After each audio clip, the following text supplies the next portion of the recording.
Pemirsa, pemerintah Kabupaten Badung melalui Badan Kepegawaian dan Pengembangan Sumber Daya Manusia (BKPSDM) menggelar pelatihan pengelolaan keuangan daerah Kabupaten Badung.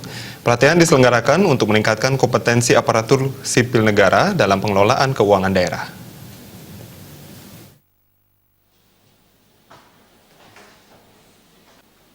Pelatihan pengelolaan keuangan diselenggarakan agar pengelolaan keuangan dikelola secara tertib, taat pada peraturan perundang-undangan, efektif, efisien, ekonomis, transparan, dan bertanggung jawab dengan memperhatikan asas keadilan. Peserta yang mengikuti pelatihan adalah pejabat administrator, pengawas dan pelaksana Bapeda, BPKAD, dan Inspektorat Kabupaten Badung yang secara keseluruhan berjumlah 30 orang.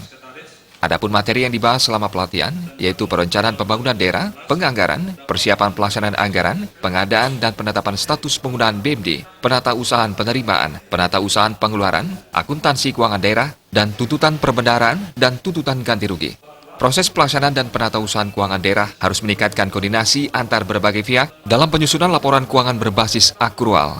Dokumen pelaksanaan dan penata usahaan harus mengalir sehingga bisa mendukung pencatatan berbasis akrual. Pertanggungjawaban keuangan daerah diwujudkan dalam bentuk laporan keuangan. Laporan keuangan merupakan wujud dari penguatan transparansi dan akuntabilitas.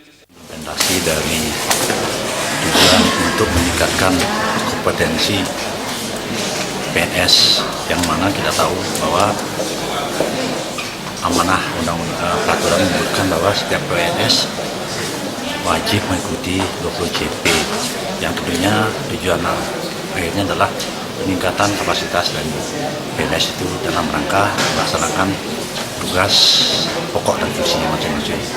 Nah, kebetulan dalam kesempatan ini adalah terkait dengan kegiatan pengelolaan keuangan, di mana antara perencanaan dan penganggaran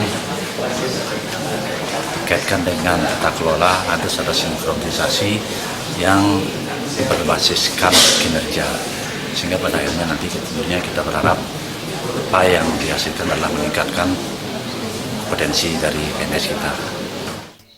Pelatihan pengelolaan keuangan dilaksanakan selama 4 hari. Agung Ria, Bali TV.